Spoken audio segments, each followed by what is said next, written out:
Hola, ¿qué tal? ¿Cómo están? Soy Pedro Antonio Estrada Durán y en esta oportunidad estoy a cargo del curso de farmacología. Y hoy voy a explicar en la clase de fármacos antiparkinsonianos y antipsicóticos. Hoy, a lo largo de la clase, hablaremos un poco de la neurotransmisión dopaminérgica y también veremos la enfermedad del Parkinson como un ejemplo de patología que es deficitaria de un neurotransmisor, como la dopamina. Y dentro de los trastornos psicóticos vamos a ver a la esquizofrenia como una patología provocada por un exceso de dopamina. Veremos también las estrategias farmacológicas que se han utilizado como criterio para tratar estas patologías. Entonces, recordaremos un poco de la fisiología de la dopamina. Ustedes saben que la dopamina, y también de su bioquímica, ¿no? La dopamina pertenece a los neurotransmisores de catecolaminas y está formado por el anillo catecol, que es un benceno con dos hidroxilos y una pequeña cadena lateral. Entonces, su síntesis se produce derivada, al igual que las demás catecolaminas, de la tirosina. La enzima que regula la síntesis es la tirosina hidroxilasa, que introduce un grupo hidroxilo en el anillo aromático, generando desde la tirosina la L-dopa, que es un precursor directo de la dopamina. Entonces, la tirosina hidroxilasa es la enzima regulada de la vía que determina cuánto compuesto pasa. Si se tiene mucha dopamina, por ejemplo, se va a regular y la tirosina hidroxilasa dejará de sintetizar y se frenará deteniendo el flujo. La L-dopa es transformada en dopamina por una descarboxilación del grupo carboxilo, que está en el extremo. El grupo alfa carboxilo del aminoácido es descarboxilado y degenera la dopamina. Esta misma vía la habíamos visto en la síntesis de noradrenalina, porque en las otras neuronas la dopamina se sigue transformando y genera noradrenalina o norepinefrina, según el set enzimático que tenga cada neurona. La dopamina, pese a que era un precursor de noradrenalina, con el tiempo se descubrió que era un neurotransmisor en sí mismo y que había receptores específicos para ese neurotransmisor que se unían con norepinefrina de forma mucho más baja o no se unían. Entonces, en la sinapsis dopaminérgica hay un transportador que captura aminoácidos aromáticos, entre ellos la tirosina, acoplados al gradiente de sodio, al sodio extracelular, que permite la entrada de sustancias acopladas a una gradiente de concentración. La tirosina egresada es transformada por tirosina hidroxilasa a L-dopa en el citoplasma de la neurona y a dopamina por la descarboxilasa. Entonces, la dopamina propiamente tal es la que posee un transportador en la vesícula que le permite entrar a las vesículas de secreción y posteriormente ser liberadas al espacio sináptico, donde la neurona postsináptica tiene receptores específicos para la dopamina y también receptores presinápticos. ¿Cuál es la función de estos receptores presinápticos que se encuentran en la neurona presináptica? Por ejemplo, ¿por qué la función de los postsinápticos es permitir, por ejemplo, la señalización, ¿no? Permitir que la señalización continúe, pero los receptores presinápticos o autorreceptores presinápticos, porque liberan dopamina y la misma dopamina liberada estimula al receptor, es decir, son estimulados con la misma dopamina que liberan, ejercen un tipo de control regulatorio de la liberación de la secreción. Esto quiere decir que si se está secretando mucha dopamina, estos receptores ejercen una acción de control para que se excrete menos, por lo tanto no se estimula más la secreción y ejercen una retroalimentación negativa en la liberación y es un tipo de autocontrol. Los receptores están ubicados en distintos lugares, pero hay muchas neuronas que tienen funciones de conexión entre la corteza frontal y estructuras del sistema límbico y que son dopaminérgicas. Básicamente, el sistema dopaminérgico cumple funciones importantes, ¿no? Respecto a lo que tiene que ver con las emociones de las personas. Por lo mismo, cuando hay alteración en el sistema dopaminérgico, puede, ¿no?, producir cambios en la percepción de las cosas y generar algún tipo de psicosis, ¿cierto? También tiene que ver con la regulación de agua y alimentos y con la actividad motora y el control de los movimientos. Este es el problema que tienen los pacientes de Parkinson, que tienen movimientos involuntarios, que no pueden controlar todo esto. Tiene que ver con el sistema nervioso central. En el sistema nervioso periférico tiene también funciones variadas, ¿no? En neuronas periféricas que tienen acción dopaminérgica, que actúan en el tono vascular, en la función renal, etc. En sí, la dopamina es un neurotransmisor propiamente tal y tiene múltiples funciones, ¿no? Entre ellas ya hemos dicho la actividad locomotora, la afectividad, la regulación neuroendocrina también y la ingestión de agua y alimentos. Y por ello es que vamos a ver si hay un déficit completo de, no completo, y según se va produciendo un déficit fisiológico en el número del neurotransmisor de la dopamina, se puede producir el Parkinson.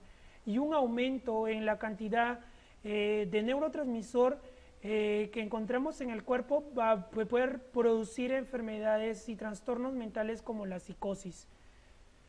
Entonces, vamos a ver que el sistema nervioso central hay neuronas dopaminérgicas en varias partes, en especial en el hipotálamo y también en la sustancia negra, ¿no? Por eso las neuronas dopaminérgicas en esta parte tienen que ver con el control del movimiento en procesos emocionales y cognitivos, porque también ejercen proyección al núcleo estriado y a la corteza frontal.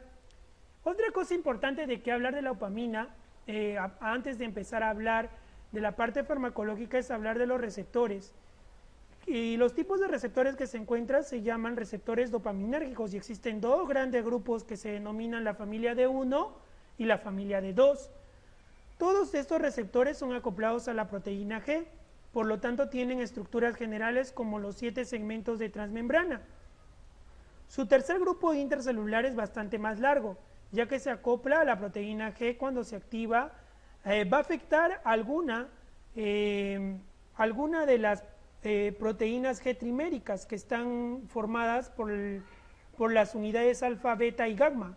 Entonces, cuando el receptor se activa, esta proteína G se desensambla, y entonces el trímero alfa, beta y gamma, y van a hacer funciones variadas, afectando distintos blancos, dependiendo de qué proteína G es. El grupo D1, hemos dicho que hay dos grupos, el D1 y el D2. El grupo D1, a manera general, activa la adenilciclasa, que está acoplada a la proteína G, y la activación de este receptor genera un aumento del AMP cíclico. De este grupo se han clonado dos tipos, el D1 y el D5, y los números van de acuerdo a cómo fueron descubiertos. Entonces, dentro del grupo D1 tenemos al D1 y D5, y generan un aumento del AMP cíclico. Dentro del grupo D2, que es la otra gran familia y engloba otros tipos, y son los que inhiben a la adenilciclasa, y los receptores que se conocen aquí son los D2, los D3 y D4, que son básicos receptores acoplados a proteínas G con su amino intracelular y sus 7 segmentos transmembrana.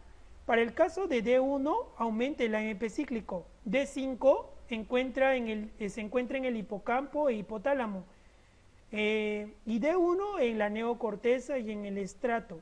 Entonces, en cambio, la familia D2 se caracteriza por el descenso de la adenilciclasa y tiene una distinta localización según los receptores. Tienen distintas localizaciones en el sistema nervioso central, lo que le da bastante libertad y variabilidad al sistema. Es muy similar a los receptores GABA-A, que están formados por 5 subunidades, y habían varios tipos de subunidades que podían formarlos, y según el lugar del sistema nervioso donde estuviese habían distintos tipos de receptores, lo que le da una leve variabilidad farmacológica y funcional. El mecanismo de acción del D1 consiste en que se une a sus ligandos, que en este caso es dopamina, activa la proteína G estimulatoria, la cual va a unirse a la adenilciclasa estimulándola y produciendo así un aumento del AMP cíclico, y con esto en general un aumento de la actividad celular. En cambio, la familia de 2 hay un acople a una proteína G de tipo inhibitorio, y que cuando se une al receptor esa proteína G de una unidad alfa va a inhibir la adenin-ciclasa. Entonces, tenemos distintas familias de receptores, los D1 y los D2, y comparten ciertas localizaciones, lo que complica un poco el sistema, pero no afecta mucho ya que el sistema es variado. Entonces, las neuronas de la sustancia negra, donde se ven las conexiones de los ganglios basales y los núcleos del putamen del estriado, que son importantísimos para la regulación fina de los movimientos. Se supone que también tenemos a las neuronas de la sustancia negra, que son de tipo dopaminérgico, y el neurotransmisor que libera dopamina, ¿no?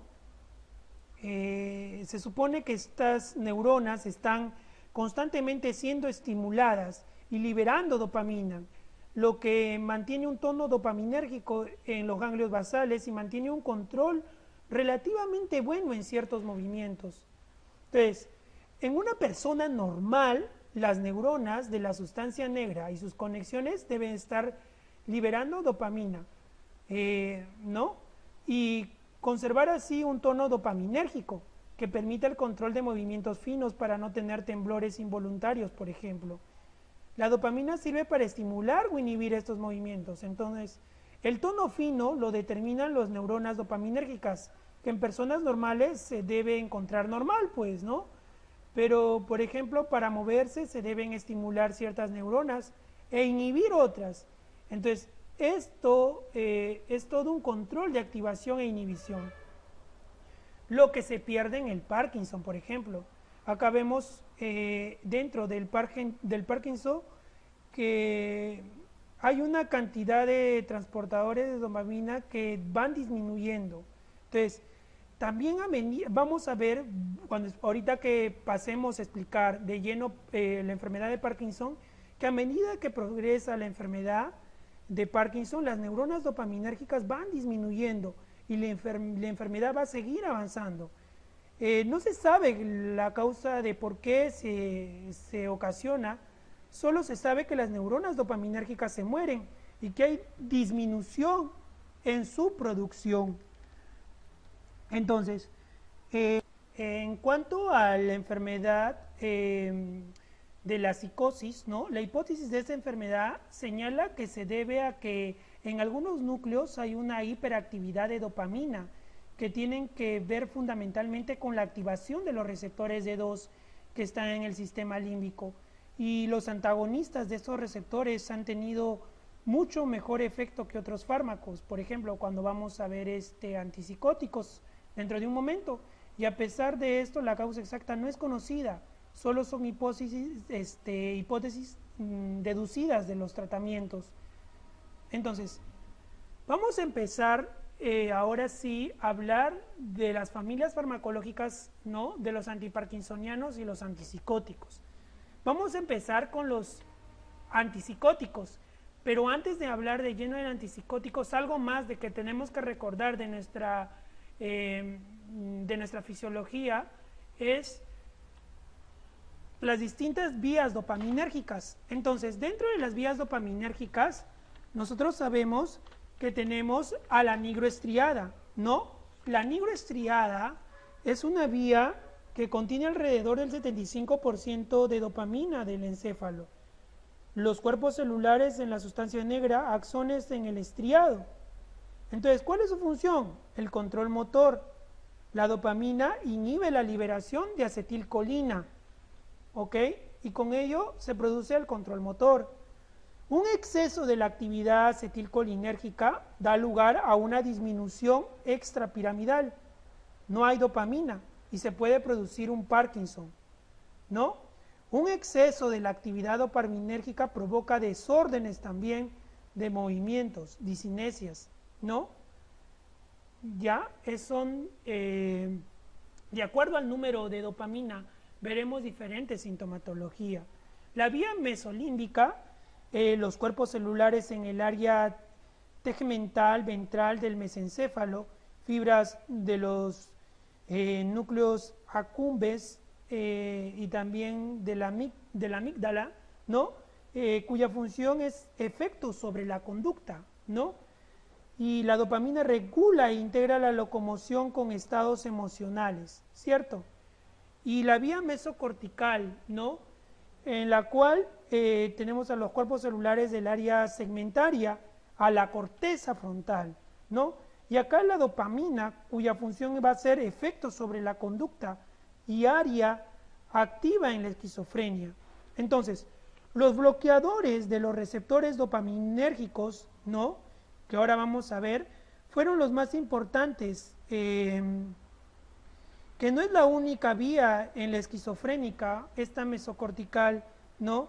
Es cierto, porque también esta vía,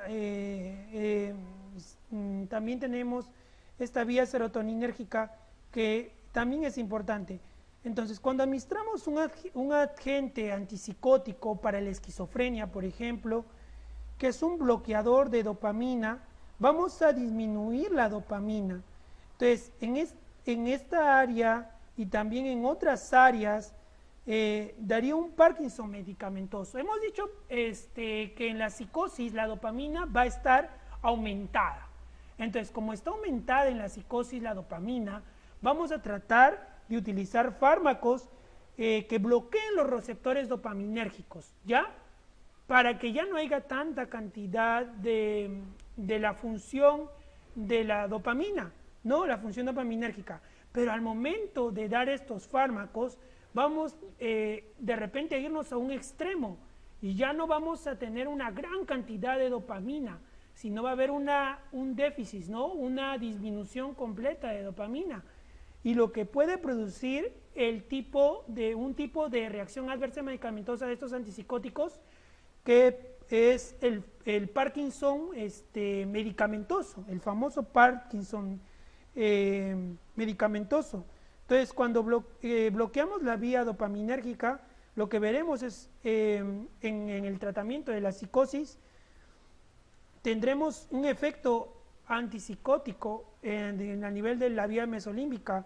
A nivel del cuerpo estriado tendremos un bloqueo de la dopamina y tendremos un Parkinson de tipo medicamentoso, por ejemplo, ¿no? Entonces, ya hemos explicado las familias de receptores, ¿cierto? Tenemos la familia de receptores D1 y la familia de receptores D2, ¿no?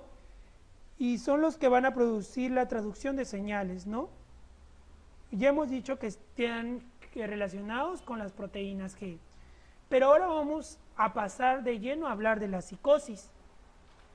Entonces, la psicosis, ¿no? La psicosis es un estado mental caracterizado por la pérdida de contacto con la realidad. Entonces, el paciente describe alteraciones de la percepción, el pensamiento y las ideas. Aparecen anunciando a sus familiares que están siendo observados, o que tal vez escuchan cosas inusuales, ¿cierto? Entonces, los síntomas psicóticos pueden aparecer en la depresión y otros trastornos del estado también del ánimo. Entonces, en otras situaciones que interfieren con la función mental. Los trastornos psicóticos tenemos al más grave, que va a ser la esquizofrenia, que es una alteración caracterizada por desórdenes del pensamiento y del habla, ideas delirantes y alucinaciones. Estos síntomas, que queden claros, estos que son desórdenes del pensamiento y del habla, ideas delirantes y alucinaciones, son síntomas llamados dentro de este trastorno como síntomas positivos y se relacionan con una hiperactividad de una o más vías dopaminérgicas que hemos hablado y tienen una relación con los receptores D2 de la familia D2. Hay otro tipo de sintomatología que, por ejemplo, se da la indiferencia afectiva y social o la amotivación, pobre capacidad de comunicación, el paciente está completamente callado, y estos son los síntomas de tipo negativos y están posiblemente relacionados con la hipoactividad dopaminérgica de la vía mesocortical y tiene una relación con el receptor D1. Entonces, Los síntomas positivos, que son ideas delirantes, alucinaciones, tienen relación con una o más vías dopaminérgicas si tienen relación con el receptor de 2, mientras que los síntomas negativos, que son la indiferencia afectiva y la motivación, por ejemplo, tienen relación con la hipoactividad dopaminérgica de la vía mesocortical y tiene relación con los receptores de 1. Existen, aparte de la esquizofrenia, otros trastornos psicóticos. Tenemos la fase maníaca de la enfermedad bipolar, ¿no?, que es el trastorno maníaco depresivo, ¿no?, una fase de manía, luego con una fase de depresión, ¿no?, que tienen rostros psicóticos, ¿no?,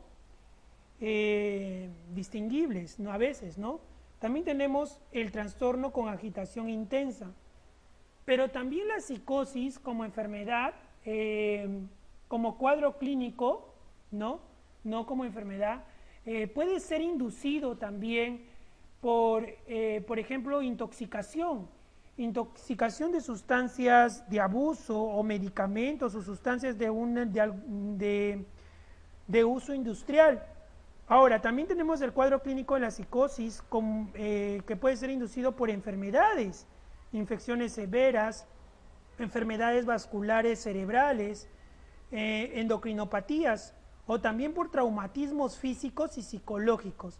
El paciente puede desarrollar este tipo de sintomatología ya descrita. Entonces, ya habiendo hablado un poco acerca de la psicosis, vamos a ir de lleno a los fármacos antipsicóticos. Los fármacos antipsicóticos fueron llamados también neurolépticos o tranquilizantes mayores por las repercusiones clínicas del bloqueo dopaminérgico, la rigidez, tranquilidad, indiferencia, falta de iniciativa, ¿no? Y tenemos dos tipos de antipsicóticos, los típicos o clásicos y los atípicos, ¿ya? Pero ¿por qué le decimos tranquilizantes mayores? La psicosis es una situación muy dramática, ¿no? Por ejemplo, a diferencia de la ansiedad, que fue clase anterior. Entonces, en la ansiedad utilizamos los tipos de fármacos ansiolíticos, que son los denominados tranquilizantes menores, ¿no? Pero a diferencia de la psicosis, acá estos tranquilizantes se les dice ya mayores porque es una situación mucho más complicada de tratar y en donde hay un exceso pues de actividad dopaminérgica y en ciertas áreas, ¿no? Entonces, el tratamiento va a ir al bloqueo, ¿no?, de al bloqueo de receptores, ¿no? O como vamos a ver en la siguiente familias de antipsicóticos, ¿no? Vamos a ver que van a estar dirigidas al antagonismo en receptores, por ejemplo, en el sistema límbico mesofrontal, receptores de 2, o en la modificación de las funciones serotoninérgicas también, ¿no? Entonces hemos dicho que tenemos dos tipos de familias involucradas, los antipsicóticos típicos, donde tenemos a la clorpromacina, a la tioridazina, a la flufenacina y al haloperidol. Y dentro de los antipsicóticos atípicos tenemos a la clozapina, a la risperidona, a la olanzapina y a la quetiapina. Entonces, estos son las familias de fármacos que vamos a tener dentro para el tratamiento indicado de la psicosis, ¿no?, del trastorno de la psicosis. Entonces, vamos a continuar explicando la clase en el siguiente video.